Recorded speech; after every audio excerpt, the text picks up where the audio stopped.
Hi, I'm Jefferson Drexler, and this is Parent Like You Mean It, the podcast where we talk about the little things that we can do today that can pay off huge dividends in our kids' lives tomorrow. Now, before we dive in, I just want to beg you to like, comment, and subscribe to our channel. Whether you're watching this on YouTube or Facebook or off of our website, or maybe someone loves me and they've pirated the video and they're showing it up on a drive-in theater somewhere. Wherever you're watching it, like, comment, subscribe, and even more importantly, tell a friend about us. So, let's get into it. Now, there are moments when I really long for the days when the great classical works of literature were taught throughout our schools. At some point in the last several decades, our kids are going off to and even graduating college without ever cracking open Chaucer or Milton, much less Orwell or Bradbury. Now, I understand that there is a stigma throughout our American educational system today that is repulsed by the very consideration of diving into the works of a bunch of dead white guys.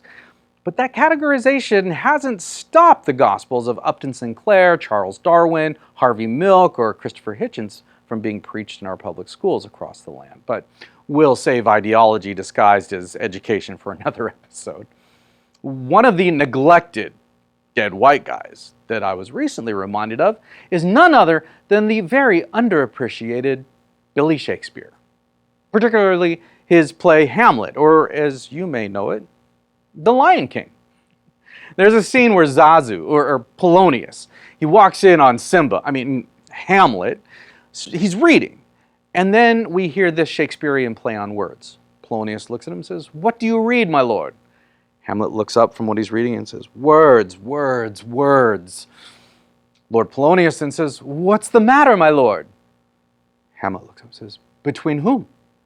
Lord Polonius says, "The matter that you read, my lord." You see, Polonius is wondering about the topic that Hamlet is reading about, while Hamlet thinks that the tedious old fool Polonius is referring to what's going on between two people in their lives.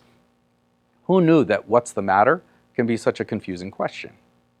And all this reminds me of a series of riddles that I used to quiz my kids with when they were little. The riddles would go something like this. If blue and yellow make green, and if red and blue make orange, what's 3 plus 2?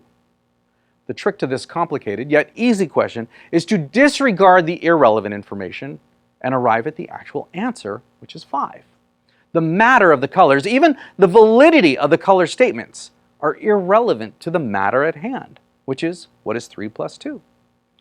As my sons grew older, I'd ask, all right, if a square has 4 sides and a triangle has 5, what's the capital of New York? If they got hung up on the argument of how many sides a triangle has, they fell into my trap and they got the answer wrong. For this particular question, all they had to do was focus on the matter at hand, which is Albany. Now, what does any of this have to do with anything? Okay. Well, we're faced with a plethora of situations in today's world where us adults and our kids are bombarded with one matter after another. The trick is categorizing and then prioritizing which matters matter more than the other matters, assuming any of it matters at all. In other words, we need to stop arguing over crap that doesn't matter. And to paraphrase a young Mark Driscoll, if you're hung up on the fact that I just said crap and not as worried about what actually matters, then your priorities are jacked up. Here's what I mean. Far too many parents today are constantly stressed out, and they're stressing their children out about our kids covering their faces or not wearing masks, weekly virus tests or nasal swabs every time they get the sniffles, or jabs in the arm or mandates. And they're not concerned about the actual consequential problems that need to be solved. The 3 plus 2s and the Albanys that should be on our front burner. In particular, actual health risks versus mere case numbers. Authoritative overreach into our God-given unalienable rights. Indoctrination disguised as education, as I mentioned earlier. And 21st century sex ed cloaked as protection of our kids' development and privacy. When my oldest entered kindergarten forever ago, My wife and I made the conscious decision to have a presence at his school. We'd regularly volunteer in his classes. I reluctantly, yet dutifully, attended his monthly PTA meetings, and we kept our finger on the pulse of the school and its culture with two understandings. One, besides our family and our close circle of friends, the school was going to have the most significant influence on the types of men that my sons grow into. And two, if and when we saw something that we disagreed with, our on-campus presence should give us some credibility into the opinions of the teachers and the administration. As the kids have grown older, this same tactic has transformed into driving the boys and their teammates to their sporting events, or having our sons' friends over for pizza as often as they'd be willing, and establishing real relationships with these school administrators. This has resulted in opportunities for us to raise our hand and not just be a squeaky wheel, but a credible voice in the ears of those who impact and influence our kids most, their friends, their teachers, and their administrators. Now, has this plan been foolproof? Of course not. But it has opened doors that we otherwise would not have even been aware of.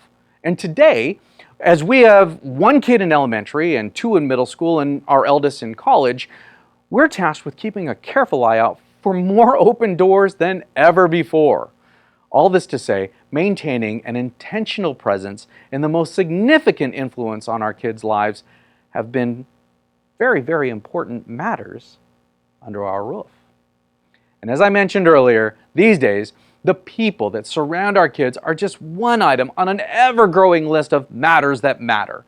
It seems like every time that we turn around, we have to reassess which issues in life are correct, but not front burner, like blue and yellow, which issues are full of crap, but irrelevant, like red and blue, and which issues need to be front burner, dealt with, and solved, like 3+2.